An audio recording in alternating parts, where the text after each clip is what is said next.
Hello દોસ્તો, welcome to my YouTube channel સોરઠની રસદાર લોકવાર્તાઓ. મિત્રો, આજે આપણે વાત કરવાના છે દેવભૂમિ દ્વારકાના ઇતિહાસ વિશે. તો દેવભૂમિ દ્વારકા એટલે ધરતી પર કૃષ્ણ ભગવાનના નિવાસ સ્થાન તરીકે દ્વારકાધીશ મંદિર પ્રસિદ્ધ છે. અહીં ચાંદીના સિંહાસન પર ભગવાન શ્રી કૃષ્ણ ચતુર્ભુજ સ્વરૂપ બિરાજે છે. તેમના હાથમાં શંખ, ગદા, ચક્ર અને કમળ જોવા મળે છે. અહીં તેમના ચરણોના નિશાન પણ છે. શ્રી કૃષ્ણ પોતાના યાદવ કુળ સાથે મથુરાથી પલાયન કરી 5000 વર્ષ પૂર્વ અહીં આવ્યા અને દ્વારકાની સ્થાપના કરી. દ્વારકા નગરી આદિ શંકરાચાર્ય દ્વારા સ્થાપિત દેશના 4 ધામમાંથી એક છે. વળી આ સ્થાન પવિત્ર સપ્તપુરીમાંથી પણ એક છે. અહીં જ્યાં ભગવાન શ્રી કૃષ્ણનો મહેલ હરિગૃહ હતો, ત્યાં જ આજે દ્વારકાધીશ મંદિર બનેલું છે. સમુદ્રથી ઘેરાયેલું દ્વારકા અને મંદિરનું સૌંદર્ય તો બહુ અદ્ભુત છે. મંદિર સુધી પહોંચતા સમુદ્રના મોજા પ્રભુના ચરણ પખાળતા હોય તેને જણાય છે કે આ મંદિરનું નિર્માણ પણ ખાસ રીતે કરવામાં આવ્યું છે. અહીં ઉત્તરમાં મોક્ષ દ્વાર અને દક્ષિણમાં સ્વર્ગ દ્વાર છે. મંદિરના શિખર પર લહેરાતી બહુરંગી ધ્વજા મંદિરની ભવ્યતામાં 4 ચાંદ લગાવે છે.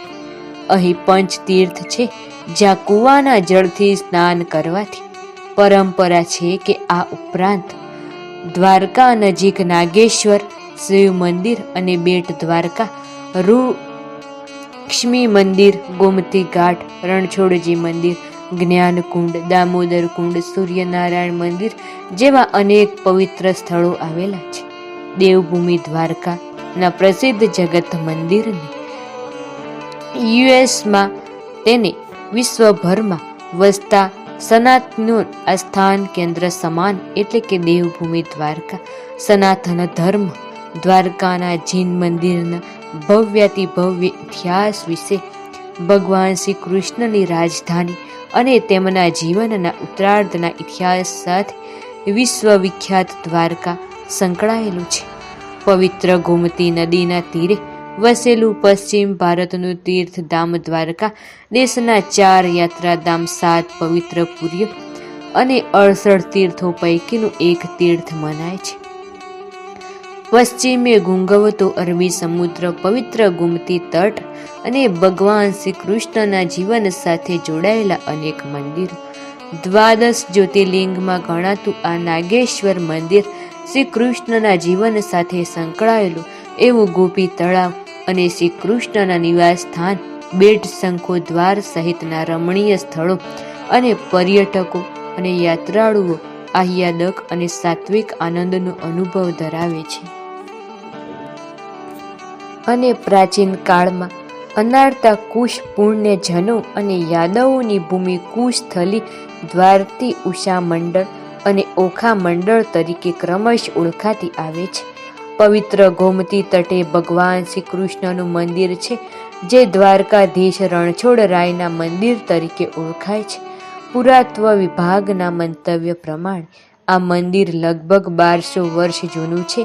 એક તીર્થ તાર્કિક અંદાજ મુજબ ભગવાન શ્રી કૃષ્ણના પૌપૌત્ર વ્રજના 2 ઈસવીસન પૂર્વ 1400ની આસપાસ અગાઉ સમુદ્રમાં ડૂબી ગયેલા મંદિરની બચી ગયેલી છત્રી સ્થાપી હતી, જેમાં પછીથી મૂર્તિની પ્રાણ પ્રતિષ્ઠા કરાઈ હતી.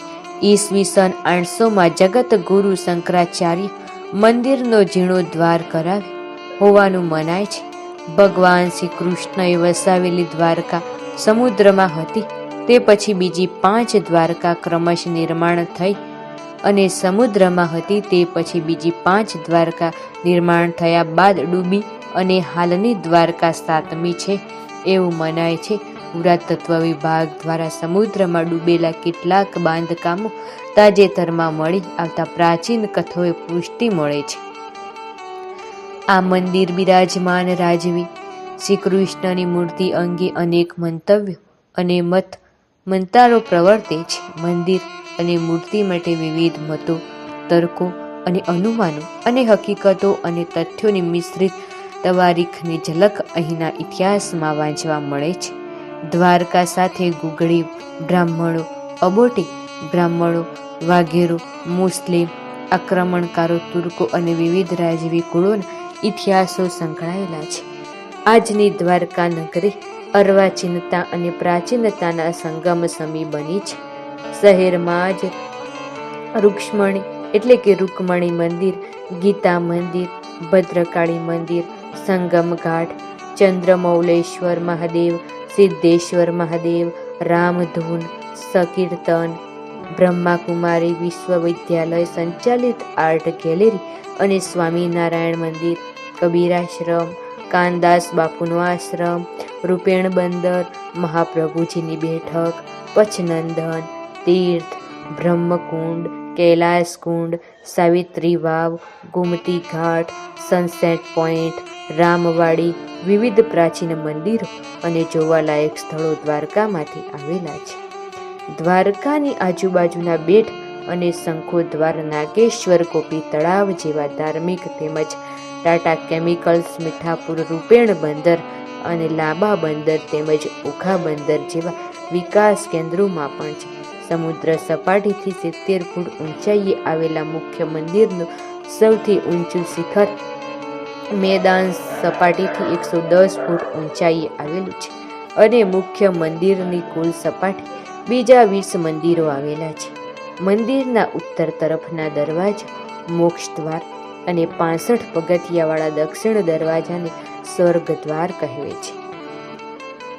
શારદાપીઠ એટલે કે પરમ પૂજનીય જગદગુરુ આદ્ય શંકરાચાર્યજીએ 8મી સદીના અંત અહીં 9મી સદીના આરંભ કાળે દ્વારકા અને શારદા પીઠની સ્થાપના કરી, જે આદ્ય શંકરાચાર્યજીના 4 પૈકીનો એક મઠ ગણાય છે.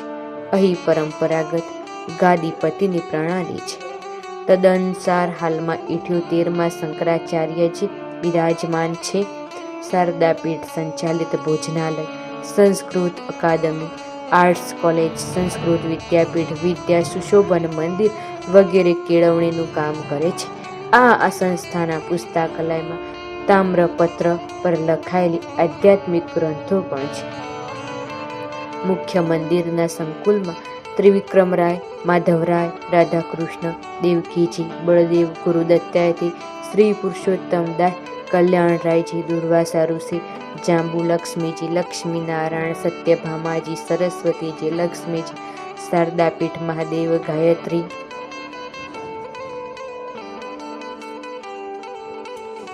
આવેલું છે. મિત્રો, વિડીયો પસંદ આવે તો વિડીયોને લાઇક, શેર, કમેન્ટ કરો અને ચેનલમાં નવા હોય તો ચેનલને સબસ્ક્રાઈબ